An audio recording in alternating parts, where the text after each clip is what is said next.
If you wanted to know my thoughts and opinions on Bourbon Real Talk's recent video talking about can you trust YouTubers or are they bought? Well, I've got it for you coming up. Yeah. Yeah. Welcome back to That Bourbon Dude. My name is Charles. Today we're doing something completely different. The look's different. Everything is different because today we are starting a series of reaction videos, specifically because so many of you have asked me to do this. And the video that we're going to be talking about today is from Bourbon Real Talk. It's about can you trust YouTubers or are they bought? Didn't know the video was out. And I got like 8 messages said, hey, did you see this video? I had not at the time, but I have now. And we're going to go through this video together, and we're going to break it down and see what my thoughts and opinions are of this video. But before I do that, I just want to make a little disclaimer. First off, I do not know Randy at all. I've never met the man, never talked to him, other than I left a couple comments on some videos, letting him know that I really appreciate what he does. And I have a tremendous amount of respect for the man. It seems like everything he touches turns to gold. He seems to be a very intelligent individual and has done well for himself on the YouTube space, created a massive channel. His Facebook page is one of the largest in the country. He's a real estate agent and an accountant and has his own brand. So by all accounts, the man is extremely good at what he does. And this video is for entertainment purposes only. This is not a knock on Randy or anything he does. I do appreciate everything that he's done for the community. This is just for entertainment purposes only. All right, folks, let's get into it and we will talk. All right. Now, I didn't know this video was even going to happen, but it did. So here it is, and let's get into it. Recently, I published an episode entitled, Are Whiskey YouTubers Full of Shit? And many of the comments were about bias that was created by financial conflicts. And with so many people believing that whiskey content creators are selling influence for max profits, I thought we should talk about it. So if you want to hear about it, then stick around. All right, folks, real quick. Do y'all think that whiskey YouTubers are selling our influence to be able to profit off of it? Yes or no? Drop in the comments. I want to know. And we're going to get into his intro because I think his intro is probably one of the best in the... Before we get started, I do have to thank our patron supporters. This content wouldn't be possible without those of you out there stepping up to make a monthly donation. And everyone's names that are on the screen right now are donating at the top 3 levels. If you want to hear more about how to support this channel, stick around until the end. All right. Now, I don't know if any of you are members of his Patreon or not. I don't know how much these top 3 tiers cost. If you would not mind, drop them in the comments. Let us all know. He doesn't really go much into detail about Patreon in this video, and I find that very interesting. So let's keep going. Now, let's talk about some of the accusations that I saw in the comments after my last video. And they kind of fell into 3 categories. So one was that content creators, online personalities are fake and they're just in it for the money. Another one was whiskey channels should know not to talk about the hidden gems in the whiskey world because they will make them go on allocation. And the last one was kind of similar to the first one. Content creators are for sale and they will promote any brand that pays them. So let's talk about it. So how do we contact? Do you guys think that most of us sell out to be able to make $1 and just push random products on you guys? Or do you think that there's a little bit of integrity left here and transparency? Or do you think it's just kind of a big pile of crap? Creators make money. And before we get into this, if you haven't seen my videos before, I am eminently qualified, probably the most qualified person in the whiskey YouTube world to talk about the subject, because not only do I have one of the largest bourbon channels, but I am also an accountant. And so I understand the finances behind all of this stuff. So maybe it's just me, but I feel like he thinks less of everybody out there by making that statement, because clearly no one else is qualified to talk about any of this, because he's an accountant and he has the largest channel, and clearly he is better than all of us. Okay, keep that in mind, folks. Let's jump right into it. So how do we make money?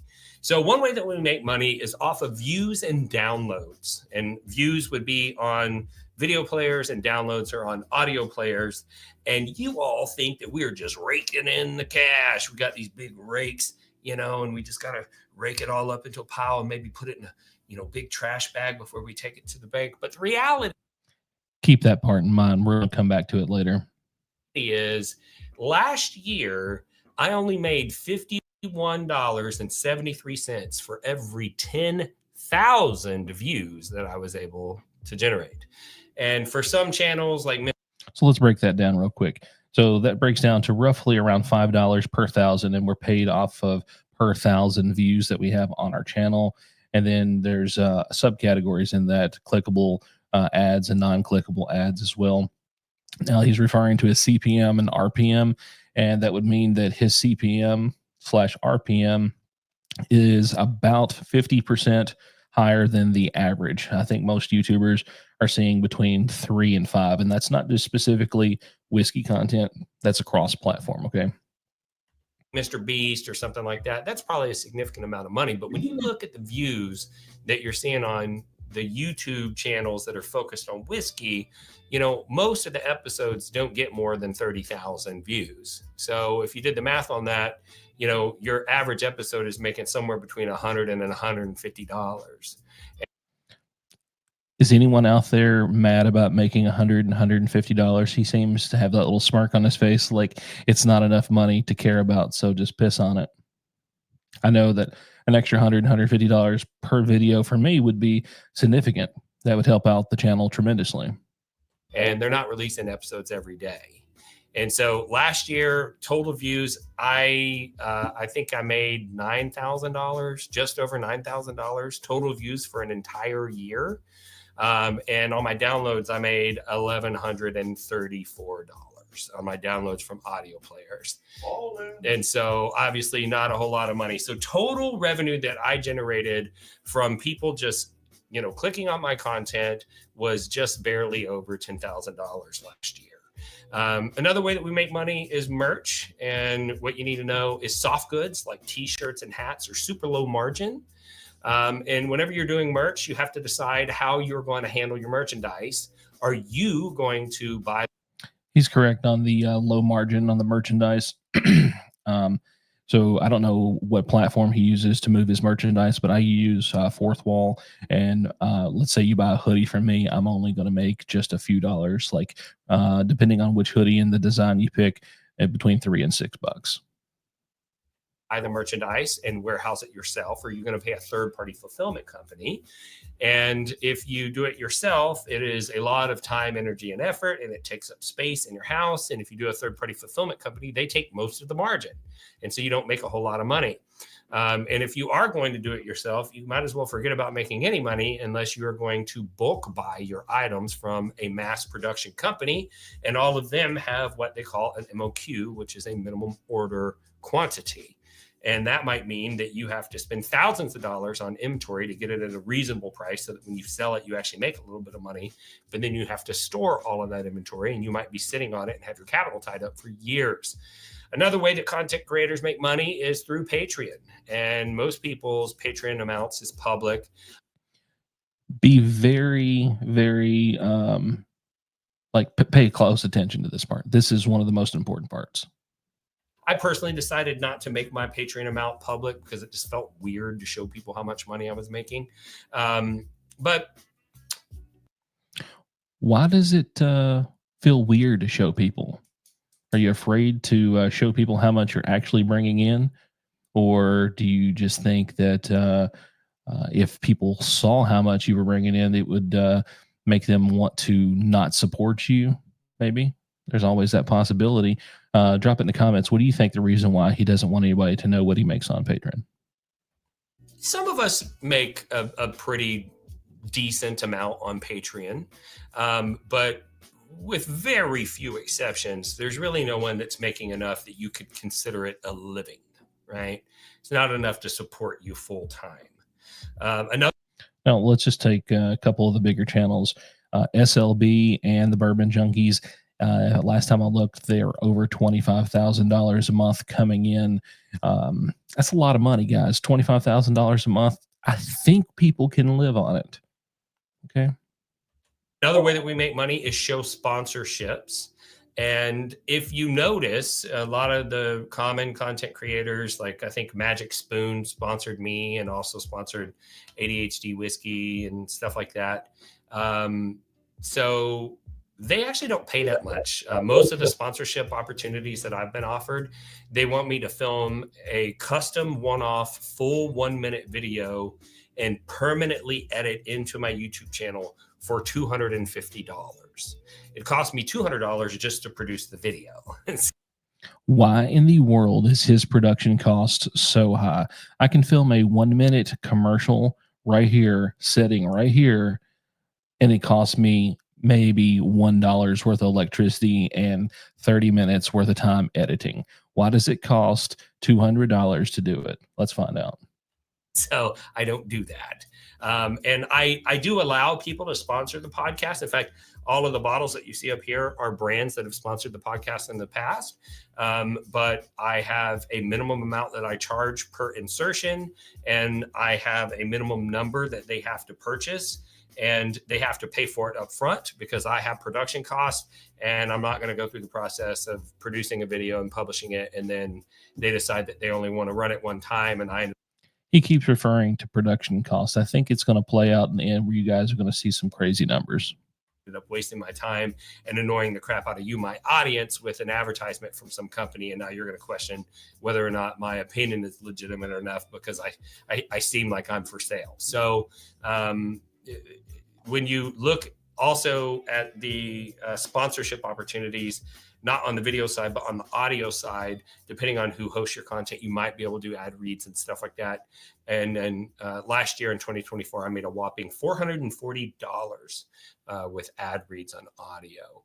And so if you're keeping track, that's about $10,500 worth of total gross revenue so far.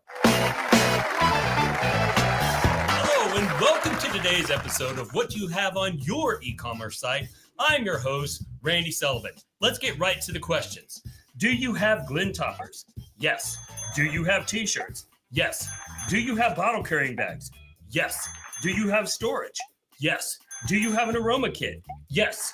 People, we have everything at BourbonRealTalk.com. This is stupid. Why do we even need a game show? Now, he just did his own commercial. Do you think it cost him $200 to produce that? Or do you think it cost him like $5? Because just take a look at it. I mean, it's nothing complex. I've seen plenty of commercials from other content creators, nothing overly done up, very simple. This was simple, but did it cost him $200+? We don't know.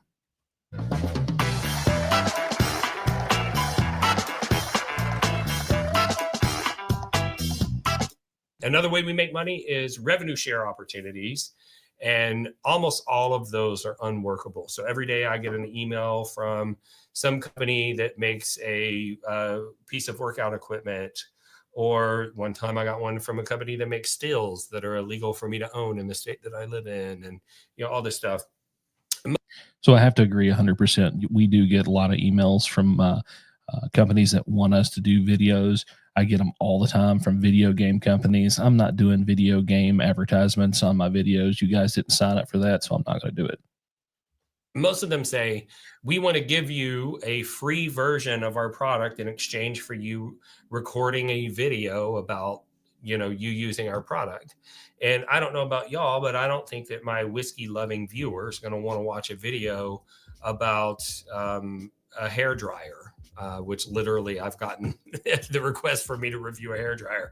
Although of the whiskey tubers, I probably use a hairdryer more than most. The douche poof in the house.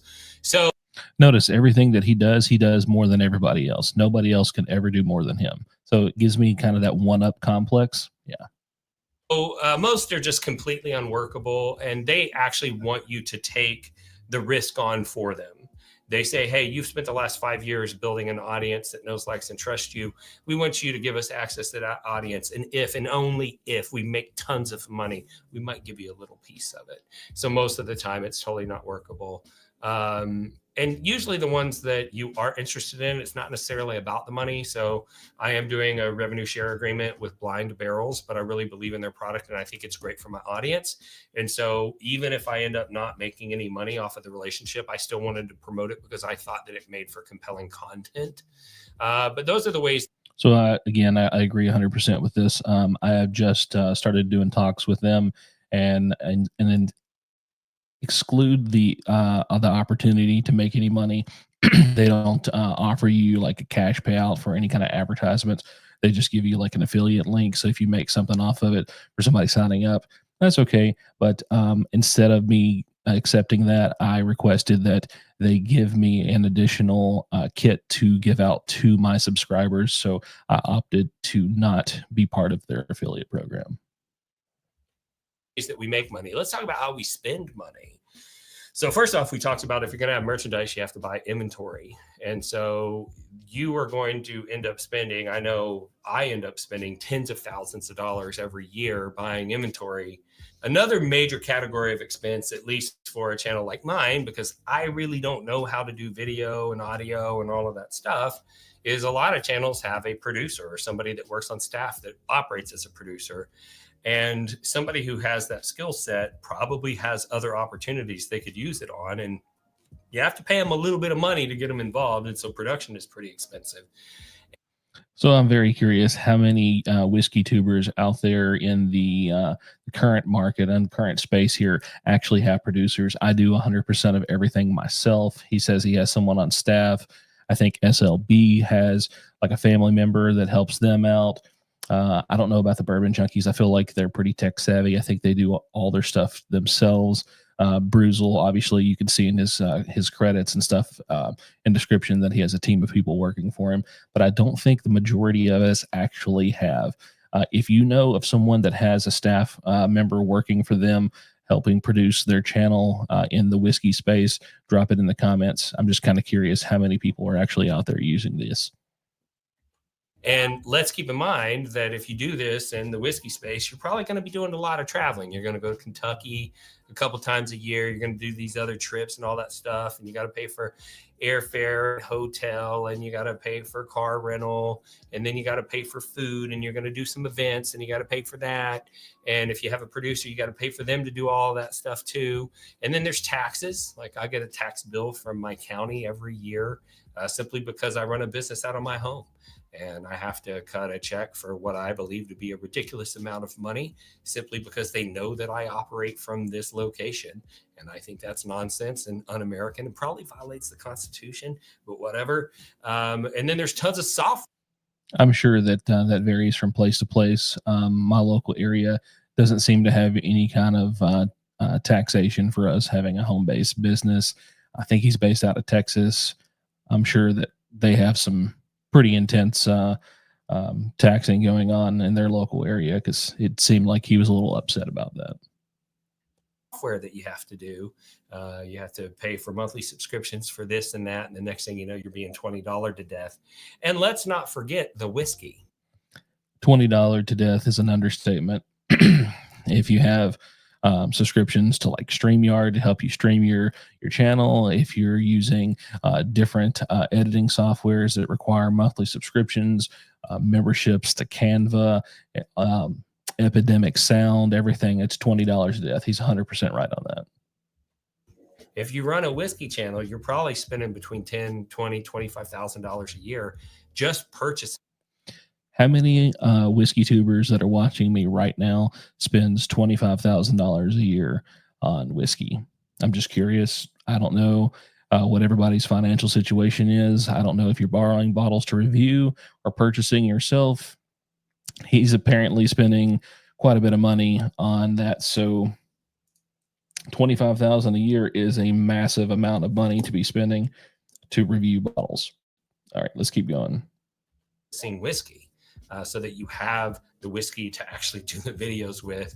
And then in my case, I do tons of samples, giveaways, which means I've got to pay for bottles. I have to pay for label maker inserts. I got to pay for boxes. I have to pay for shipping peanuts and packing materials. And I have to have a special label printer that costs $350 that prints the labels. And I got to buy the labels, and I got to pay. I don't know where he's buying his equipment from, but if you use USPS, you can get on their website. They'll supply you with boxes and things like that, and then you can print off their label straight from any computer with a printer, and then just tape it to the box. You don't have to have special labels. That's just nonsense. It's just over the top, costing too much money. Pay for the shipping and all of that stuff. And then also in my case, I give away the challenge coins, and we probably spend $6,000 a year just giving away challenge coins. And in my case, $6,000 a year in challenge coins, that's a lot of money. I know challenge coins are expensive. When you bulk buy them, you get a much better discount. I was looking at them from my channel. If he's giving away $6,000 a year in challenge coins, that is a lot of coins. The ones that I was looking at are 3D on both sides in full color. And after everything, and I have to buy 100 at a time, it's going to cost me around $500. That's including shipping to the house. So that's quite a bit. So think about that, 6,000. Yeah. And I'm getting 500 or $5 per coin for 100. That's quite a bit of coins. Because at some point, as soon as you start to make money, you realize, oh my God, I am so busy. I cannot handle this on my own. And you take all of the profits that you generated and you hire an employee. And so I have employee costs, which includes employment taxes and all of that stuff. And so for my particular podcast, I don't want to give you all the details about all the money I make and all of that stuff. But why not, Randy? Why don't you want to disclose it? Are you afraid of being transparent with the rest of your viewers? I mean, there's a lot of us that's completely public on what we do. Most of the small channels don't generate more than $100 a month, but clearly you're generating quite a bit because you already made $10,000, and then you spend tens and tens of thousands on other stuff, and you give $6,000 in challenge coins away, and you buy $25,000 in bottles. So you must be making something, right? Because you won't be doing it for free, are you? But my podcast costs almost $200,000 a year to keep functioning. $200,000 a year. 200,000. How? Why? What are you doing? What are you spending that's costing that much? Because from a guy that's kind of a tech guy, I can tell you right now that your video and audio is meh at best. You could be doing 1,000 times better. It doesn't look like you're doing much color grading. Your audio, you're not using a superior mic. I don't know if it's a shotgun out of the frame. If you're spending that much money, you need to be rocking like a Sennheiser, like a Hollywood level quality mic. Those are $1,200. If you're spending that much money and you're only producing content with your audio and visuals being on this level, something's wrong. And so the financial reality of the situation is, without getting too deep into the specifics, is that it's really not the financial opportunity that you all think it is. I started my podcast in 2019. I lost money in 19, 20, 21. I about broke even in 2022. And the first year we actually made money was 2023. And the money that we made was not enough to make it a full-time gig. So during that time, if he was spending the $200,000 a year to produce his thing, so he's negative $400,000 on the first 2 years. The third year, he made a little bit of money. So clearly it wasn't enough to cover all the expenses. So does this mean he's negative $500K on his first 3 years of putting out this content? Not enough by like a factor of 5 to live where I live. I'd have to make 5 times as much, at least, probably 6 times as much as I made off my podcast, just to be able to afford a medium level life. So that means if he's spending $200K on it, it has to be making at least that much. So he needs to be making $1.2 million to live where he lives. Interesting. In the area that I live in, plus all of the other stuff that we're doing, it's just not that profitable. And to be honest, we would still be losing money if it wasn't for Patreon. with all of the merchandise sales that we have and the Black Friday sales and all that stuff, it would just be enough to pay for my, full-time employee, keep up with the production, keep up with purchasing the whiskey, cover the cost of travel and all that stuff. And that would be it. There wouldn't be any money left over to go towards my regular bills of paying for a house to live in and all of that stuff. So are we in it for the money? Well, let's apply some common sense, because a lot of you had some really strong opinions about how everybody's for sale and everybody's doing it for the money and all of that stuff. But if you actually start to look into the content creators that are out there, I don't think that there's a single one of us that doesn't have another job or another business that we actually make our living off of. Okay, I agree with the part that most of us have a second job. I don't think there's any of us right now that's not doing this. This is our side gig. This is not our main job. This is supplemental income for most of us. My channel doesn't produce enough income to really classify itself as a supplemental income. It doesn't even generate enough money to file taxes on yet. So this might be the first year that I'll be doing that. It's coming in 2025. We'll see. But his channel is clearly generating quite a bit of income. And then I don't know what he's spending all this money on, because if you're spending $200K on a year on producing everything, you're making at least that much.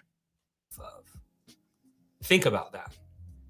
For all of you out there that are all up in arms, that we're evil and we're lying to people for money, why do all of us have a job? Why do all of us have other businesses? Right?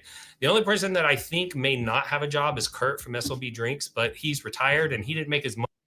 He's not retired. He still does drywall every day that he can.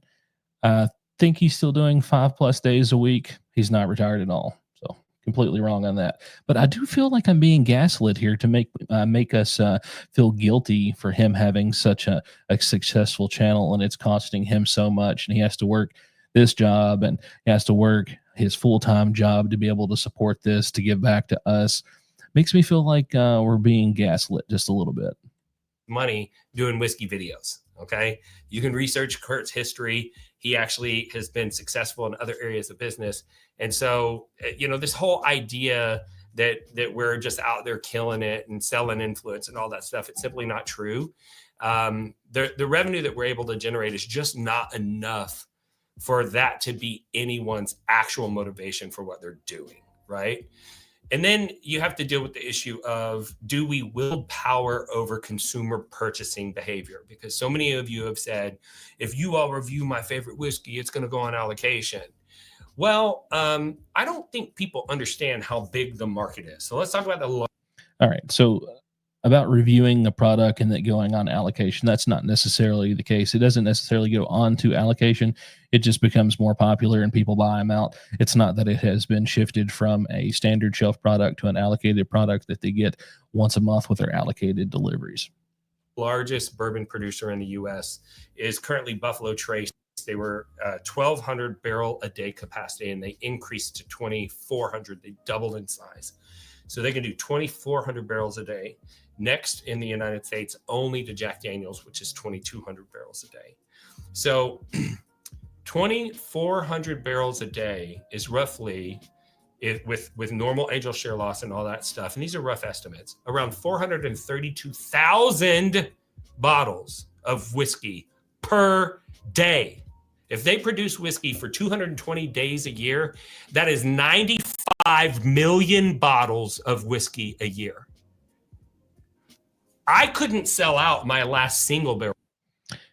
Yet we still can't get Buffalo Trace products, not even their most basic and standard Buffalo Trace entry-proof bottle. But they make that much. Remember that, guys. That's for another video. Pick of 150 bottles. Because I don't have. Does anybody notice a shift in his tone where he's now become a little angry and more aggressive? Or maybe that's just me. If you've noticed it, let me know. Comment down below. Enough influence to sell a world-class whiskey to 150 people. Is MGP world-class? Because I think there's about 700 million other people bottling that same juice. Does that make it world-class? I don't know. You tell me. And I have 30,000 members in my Facebook group, and most whiskey YouTubers don't even have that. Are we rub it in everybody's face? Maybe. And also consider the fact that advertisers are offering us $250 per episode. If we had enough influence to change consumer purchasing behavior, don't you think that the producers of these huge evil spirits conglomerates would figure that out and give us some actual freaking money so that they could take advantage of the opportunity to lay waste to the landscape of their? It's because they know that all they have to do is send you a bottle and you'll sell it for them. You don't have to get money. They know that we're weak enough, or some of them are weak enough to just get a bottle in the mail and you'll see 7,000 freaking reviews over the weekend of the top channels. Maybe you saw the Jack Daniels thing going on. Maybe. Bet they didn't get paid, but they all got a bottle. Competitors, because they were the only ones smart enough to figure out to give that YouTuber money so that everyone would run out and buy their whiskey and stop buying their competitors' whiskey. Don't you Why are you so angry? Calm down, man. think one of them would have figured it out? I mean, you all think they're evil and you all think that they're money driven, but at the same time, you believe that they're not capable of realizing that all it takes is one word from Randy and boom, sales through the roof. It's not realistic. If we did have the ability to influence consumer purchasing behavior, don't you think that I would have used it to grow my own brand, the Prideful Goat? Right? Now, keep in mind, he's a YouTube influencer, and by definition, he influences the market. Again, he's trying to gaslight us to believe that he doesn't have as much influence as he actually does. Now, whether he can influence his own brand and make it sell out, I don't know. I've never tried any of his product. I can't tell you if it's good or bad. Maybe it's good, maybe it's bad. I don't know. I can't speak to it. But what I can say is, by definition, myself, him, and all the other YouTubers, we are influencers. Don't you think that I would have used my channel and being the one that understands the power of the whiskey YouTube world, wouldn't I have just gone to all of my friends? I know all the other YouTube channels. Wouldn't I have paid them fat dollars to go out there and promote my brand and just take over the whiskey world?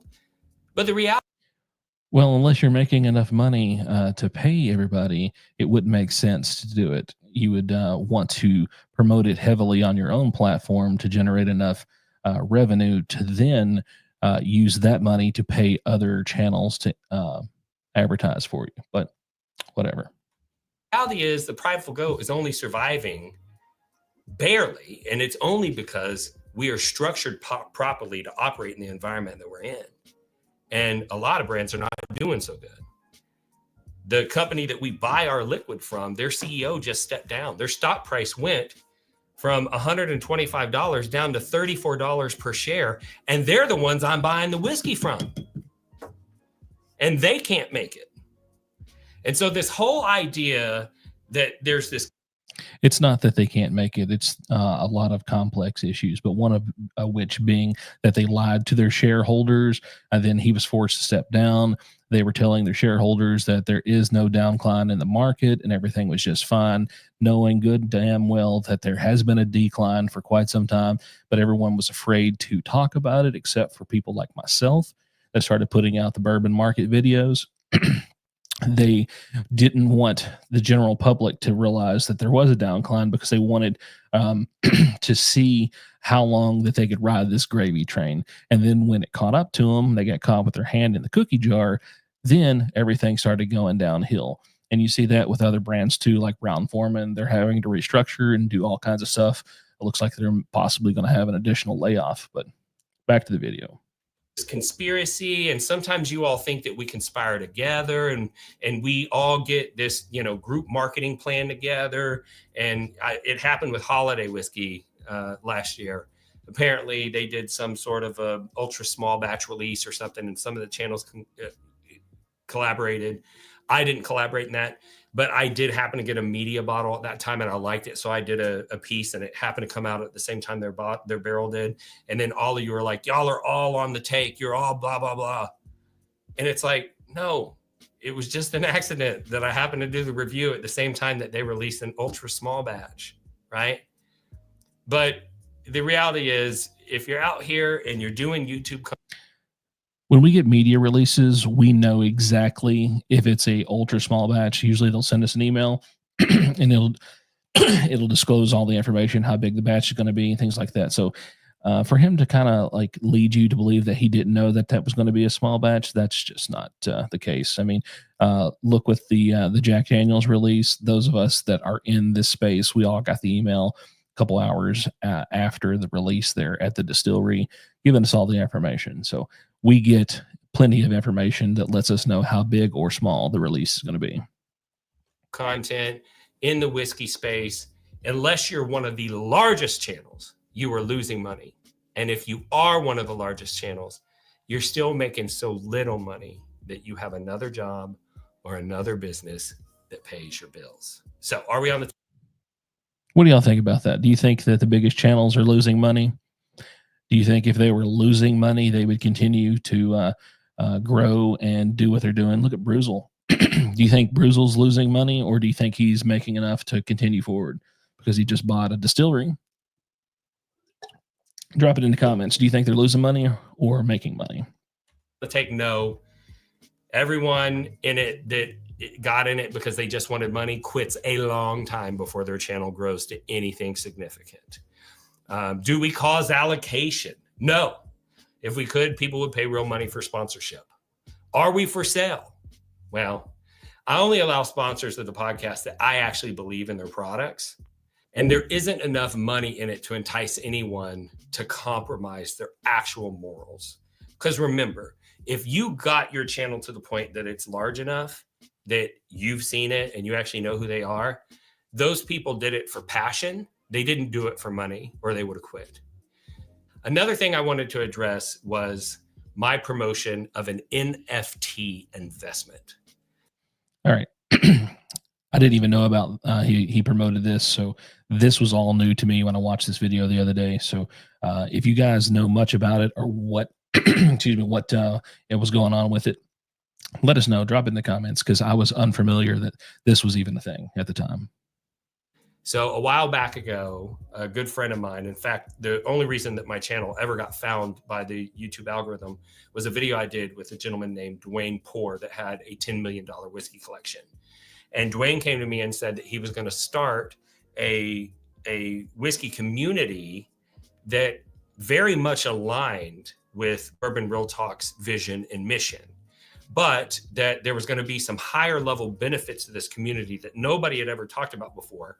And there was going to be, I think, a $2,500 upfront fee.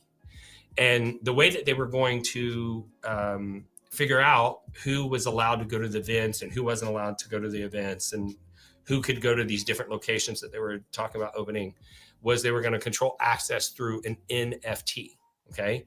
And I just want to let everyone know out there, an NFT is a technology that you use to track the ownership of a thing. It could be anything. Non-fungible token.